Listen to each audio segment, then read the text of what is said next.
नमस्कार, आप देख रहे हैं मोबाइल न्यूज 24। मैं हूं नीरज कुमार। आज हम बात करने वाले हैं सिलक्यारा सुरंग में फंसे 41 मजदूरों के स्वकुशल वापस आने पर किस प्रकार से देश में खुशियों का माहौल है। ना केवल वे मजदूर जिनके जो लोग वहां फंसे हुए थे और उनके परिवार, बल्कि पूरे देश में अलग अलग जगहों पे मंदिरों में पूजा पाठ किया जा रहा था, हवन किया जा रहा था और उन्हें निकालने के लिए प्रार्थना किया जा रहा था। बल्कि देश के बाहर भी, विदेशों में भी इन मजदूरों की चर्चा हो रही थी। इसको लेकर आज प्रधानमंत्री नरेंद्र मोदी ने भी जब मजदूरों से उन्होंने बातचीत किया, उस वक्त बताया कि G20 के तमाम देश के नेता उनसे फोन पर बातचीत कर मजदूरों का कुशल क्षेम मांग रहे थे। आखिर इन मजदूरों को अंदर क्या परेशानियां हुई, इसको लेकर सारे मजदूरों ने अलग अलग टीवी चैनल पर पूरा डिटेल तो बता दिया है। लेकिन ऐसा हादसा हुआ क्यों, और जिस प्रकार से सभी डिपार्टमेंट द्वारा कहा जा रहा है कि ऑडिट किया जाएगा, क्योंकि उत्तराखंड में भी कई सारे टनल और भी बन रहे हैं, पूरे देश में अलग अलग जगह पर नेशनल हाईवे के जरिए टनल का निर्माण हो रहा है, तो ये हादसा दोबारा ना हो, इसको लेकर सतर्कता बरतने की जरूरत है। आखिर क्या कमी रही होगी, ऐसा हादसा क्यों हुआ होगा, इसका ऑपरेशन करने के लिए समझ लीजिए, आप ये समझ लीजिए कि उसको हम खींच के निकालेंगे कि आखिर ऐसा क्यों हुआ, कैसे हो सकता है। इसे जानने के लिए हमारे पास एक्सपर्ट अजय कुमार जी हैं और ये खुद एक इंजीनियर हैं। इन्होंने कई माइनिंग में, कई सुरंग को इन्होंने सफलतापूर्वक बनवाया है। रोड रिसर्च में भी कौन सा डिपार्टमेंट आपने बताया, ministry of road and highway में इन्होंने काम भी किया है और उसको लेके इन्हें पूरा अनुभव है। अजय जी, बहुत बहुत स्वागत है आपका। जिस प्रकार से आप लोग टनल बनाने का आरंभ करते हैं, शुरुआत करते हैं, तो किन किन चीजों का ध्यान रखना होता है और कोई हादसा ना हो और सुरक्षित वो टनल बन जाए, इसके लिए क्या क्या मानक होता है और उस मानक को पालन करने के लिए जो ठेकेदार है वो कितना बाध्य होता है? देखिए, जो सबसे बड़ी बात है कि टनल बनाने के लिए इंडिया में एक मानक है IRCSP 91। अच्छा, उसमें सारी मानक दी हुई है, उस मानक को हम लोग फॉलो करते हैं। इंटरनेशनल लेवल में एक PRC गाइडलाइन है, जो इंटरनेशनल गाइडलाइन है। ये दोनों को हम लोग समेकित रूप से फॉलो करते हैं ताकि टनल बड़ा सक्सेसफुली बने। इसमें जो हमें ऐसा लगता है कि जब टनल बनाते हैं तो हेडिंग एंड बेंचिंग बनाते हैं और एक्सवेट करके, आप देखते होंगे डी शेप का बनता है। बिल्कुल बिल्कुल। वो बनने के बाद हम लोग क्या करते हैं कि वायर मेश या रॉक बोल्टिंग करके शॉर्ट क्रीटिंग करते हुए चले जाते हैं, आगे बढ़ते जाते हैं। जैसा इस टनल में हुआ सिलक्यारा में कि लगभग 2 किलोमीटर का टनल एक साइड से बन चुका था। दूसरे साइड से जो टीम आ रही थी उसमें कुछ ही पोर्शन बचा हुआ था, लगभग वो भी बन गया, तो 2 किलोमीटर के लगभग उधर बन गया था, 200 मीटर बचा हुआ था, उसी में ये प्रॉब्लम हुई। तो देखिए, इसमें होता क्या है ना कि इसमें ब्लास्टिंग करते हैं। दो तरह का टनल भी बनते हैं, एक तो हार्ड रॉक में बनता है, एक सॉइल में, लूज सॉइल में, एक फ्रेजाइल सॉइल में, फ्रेजाइल रॉक में। तो जब हार्ड रॉक में बनाते हैं तो रॉक ब्लास्टिंग करते हैं, ठीक है। तो जब रॉक ब्लास्टिंग करते हैं तो जनरली 3 मीटर का एक पुल लेंथ होता है। उस पुल लेंथ के हिसाब से हम लोग ब्लास्टिंग करते हैं। अच्छा, उसमें कई बार लोग मानक का फॉलो नहीं करते हैं और हड़बड़ी में उसमें एक्सप्लोसिव ज़्यादा यूज़ कर लेते हैं। जब एक्सप्लोसिव ज़्यादा यूज़ होता है तो ज़रूरत से ज़्यादा ओवरबर्डन उसमें गिरने की संभावना रहती है, या बहुत ज़्यादा वहाँ के जो रॉक हैं वो कमज़ोर हो जाते हैं। संभावना ये व्यक्त की जा सकती है कि शायद ऐसा ही कुछ हुआ होगा, जिसके कारण वहाँ से रॉक गिर गया नीचे और मजदूर फंस गए। मतलब संभवतः रॉक ब्लास्टिंग में कुछ ना कुछ मिस्टेक हुई होगी। ये बड़ी बात हमारे अजय जी बता रहे हैं कि जो सबसे पहले जो बारूद का, वहाँ पे मैं आपको बताऊं कि बारूद सेट किया जाता है और 3 मीटर फुल लेंथ खाली करने के लिए, मतलब जो पहाड़ का पत्थर है या जो को भी कच्चा पत्थर है या मलबा युक्त पत्थर है, उसको साफ करने के लिए। लेकिन जल्दबाजी में कि काम जल्दी जल्दी हमारा पूरा हो जाए, तो 3 मीटर का जो लेंथ को खाली करने का आइडिया है, मानक है, उसको ना मान के ज्यादा एक्सप्लोसिव उसमें डाल दिया, बारूद ज्यादा डाल दिया, और हो सकता है कि उसी कारण ज्यादा एरिया वहां पे भूस्खलन हो गया। भूस्खलन मतलब अंदर के का भूस्खलन, बाहर का कोई भूस्खलन नहीं है। वो टनल के अंदर ही जो मालवा था वो धंस गया, और धंसने से सुरंग का एक हिस्सा दूसरे हिस्से से कट गया था। गनीमत ये रही कि जिस हिस्से में मजदूर फंसे थे वो हिस्सा करीब 2 किलोमीटर का था, और इस कारण उन्हें ज़्यादा परेशानी नहीं हुई, और वो लोग वहाँ खेलते रहे, दौड़ते भागते रहे, और काफ़ी एरिया था, तो 17 दिन काटने में उन्हें ज़्यादा परेशानी नहीं हुई, जैसा कि मजदूरों ने बाहर आने के बाद प्रधानमंत्री नरेंद्र मोदी को भी कहा है। तो इसमें मैं एक चीज़ स्पष्ट कर देना चाहता हूँ कि यहाँ कोई अर्थक्वेक जैसी कोई घटना का इफेक्ट नहीं था। बिल्कुल। ये अंदर में कुछ ऐसी हुई जो मैंने प्रोबेबली कहा कि ब्लास्टिंग कारण हो सकता है। बिल्कुल। वो उसके कारण ऐसा हुआ होगा।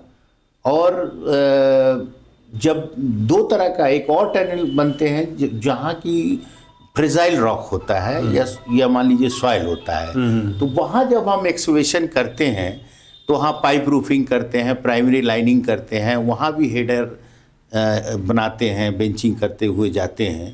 तो ये जो दूसरा वाला मेथड है वो ज़्यादा टफ है। अच्छा, पहला सही है।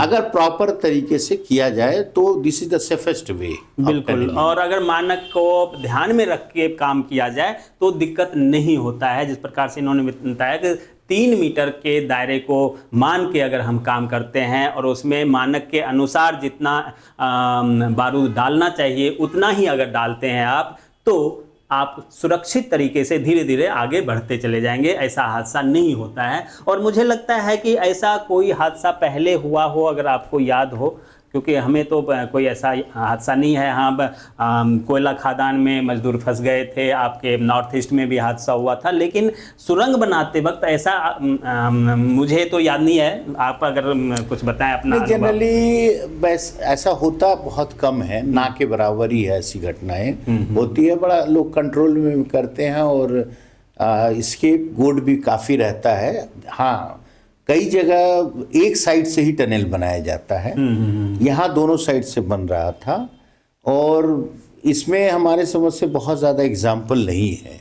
ये अपने तरह का एक अनोखा ही घटना माना जा सकता है। अनोखा ही घटना माना। और दूसरी बात की, जब जैसे इसमें ऐसा नहीं है कि इसमें इतनी ज़्यादा जो कंपनियां थी, जो भी टनल बना रहा था, उन्होंने अपनी पूरी शक्ति लगा दी कि किसी तरह मजदूरों को हम निकाल पाए। जब असफल होने लगे तो वहाँ की गवर्नमेंट ने भी काफ़ी हस्तक्षेप किया, ministry of road transport highway ने भी काफ़ी हस्तक्षेप किया, ONGC तक को बुलाया गया, वहाँ इंडियन आर्मी को बुलाया गया, SDRF, NDRF, कोई कमी नहीं और टेक्निकल बॉडी। जैसे वहाँ ऐसा हुआ कि जैसे मान लीजिए कि उसमें एक विचार आया कि वर्टिकल ड्रिलिंग किया जाए। जब वर्टिकल ड्रिलिंग ऊपर से किया जाने लगा तो वहां भी ऑगर फंस गया। बिल्कुल। फिर लोग सोचे कि भाई अब इसकी ऑगर फंसी है, उसको उसके ब्लेड फंस जाने से उसको तोड़ना पड़ता है, फिर से दूसरे ब्लेड लगा के फिर से करते हैं। तो उस समय क्या हुआ कि फिर प्लाज्मा, जो प्लाज्मा कटर होते हैं और जो मैग्ना मशीन होता है वो भी बुलाया गया। फिर भी काम बनी नहीं। जब नीचे से भी ड्रिलिंग किया जा रहा था तो वहां भी ऑगर फंस रहा था। तो फाइनली ये विचार किया गया कि रैट माइनिंग का सहारा लिया जाए, क्योंकि 10-12 मीटर में ही प्रॉब्लम ज्यादा आ रही थी। मजदूर बिल्कुल 12 मीटर के उस तरफ थे। तो हुआ कि भाई रैट माइनिंग का सहारा ले। जनरली रैट माइनिंग कोई नया विधि नहीं है।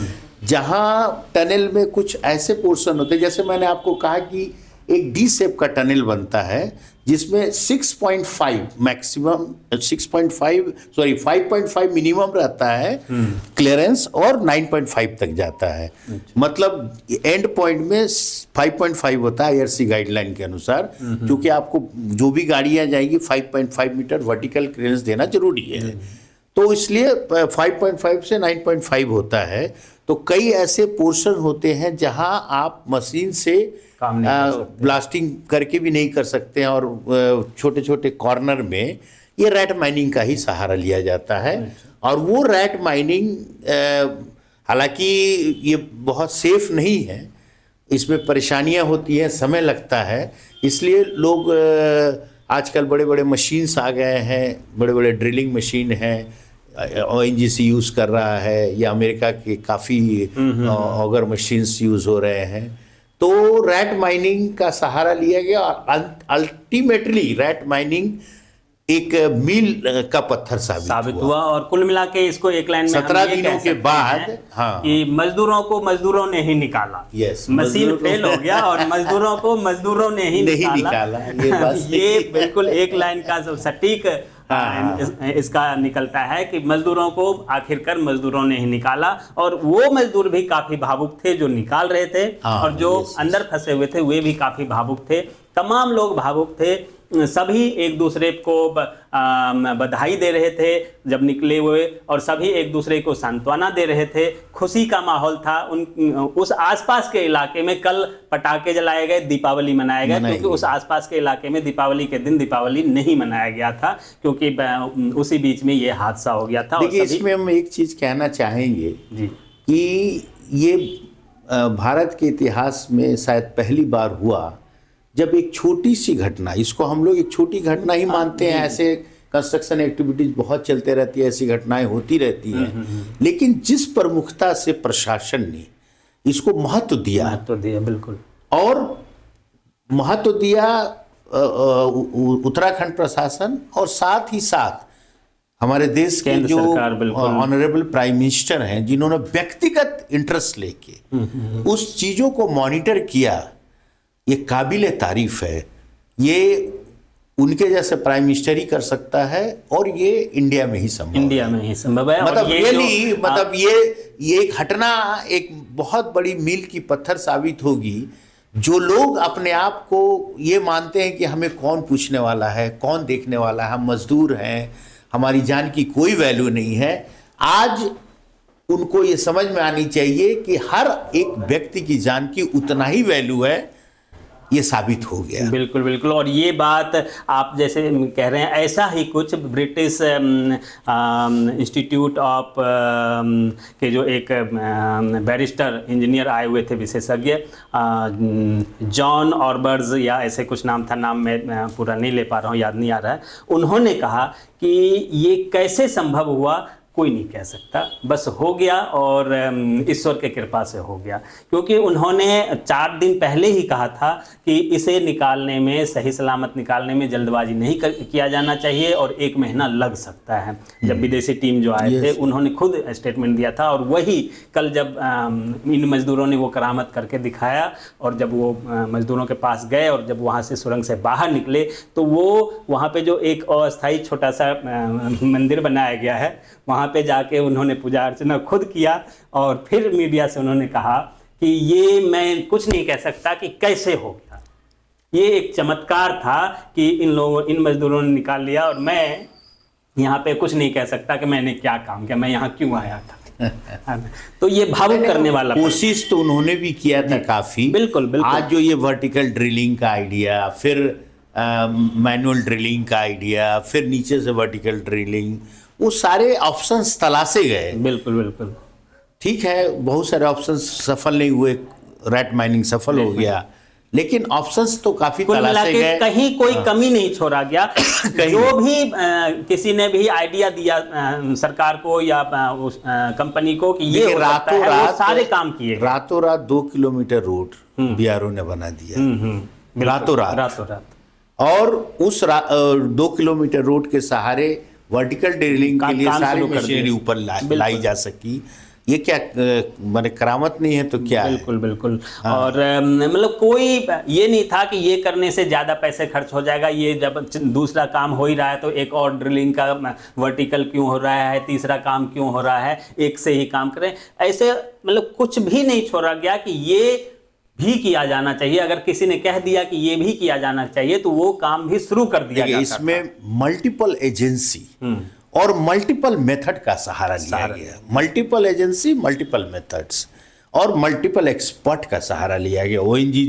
ओएनजीसी जो कि सब माइनिंग में बहुत एक्सपर्ट है, इसमें इंडियन आर्मी का सहारा लिया गया, बीआरओ का सहारा लिया गया, इसमें एसडीआरएफ का सहारा लिया गया, एनडीआरएफ का सहारा, इसमें हर एक एक्सपर्ट एजेंसी का सहारा लेके, क्योंकि सबके दिमाग में था कि 41 मजदूर की किसी भी तरह जिंदगी बचाई जा सके और ये मोटो सभी सकुशल वापस आ गए। ये बहुत बड़ी बात बहुत है। बड़ा सफलता अंत में है। मैं आपसे एक और चीज जानना चाहूंगा, जिस प्रकार से पुष्कर सिंह धामी भी कह रहे थे कि हमारे राज्य में बहुत सारे टनल बन रहे हैं, इसलिए अब जहां जहां भी टनल बन रहा है वहां पहले हम ऑडिट करवाएंगे, उसके बाद ही आगे का काम शुरू करेंगे। तो ये क्या ऑडिट होगा, मतलब क्या उसमें जांच बिठेगा या क्या किया जाएगा? ये देखिए, उनका इशारा ये रहा होगा कि जैसे सबसे पहले कोई भी टनल बनाने के पहले जियोटेक इन्वेस्टिगेशन जरूरी है कि वहाँ का सॉइल कैसा है, हार्ड रॉक है, फ्रेजाइल रॉक है, सॉइल है, प्रॉपर उसकी इन्वेस्टिगेशन हो, प्लस कौन सी मेथड उसमें फॉलो करनी है उसकी प्रॉपर जांच हो कि हाँ भाई ये रॉक है तो ये मेथड अप्लाई किया जाए, ये किया जाए।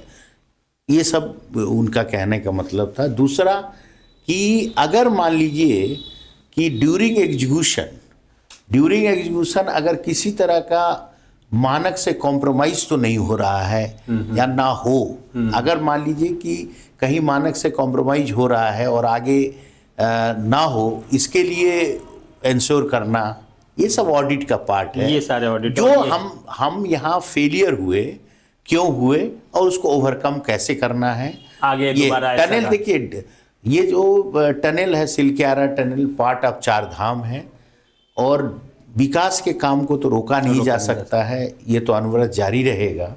हाँ, जो भी हर्डल आएंगे उनको ओवरकम करना है, जो भी टेक्निकल डिफेक्ट आएंगे उसको ठीक करना है, उसको आगे बढ़ना है, सीख लिया जाएगा यहाँ पे और टनल तो आपको बनाना ही पड़ेगा और कोई रास्ता नहीं है, क्योंकि पहाड़ों में अगर आप टनल नहीं बनाएंगे तो होता क्या है कि जब ओपन कटिंग करते हैं हिल का तो बहुत ज़्यादा स्लाइड्स आते हैं।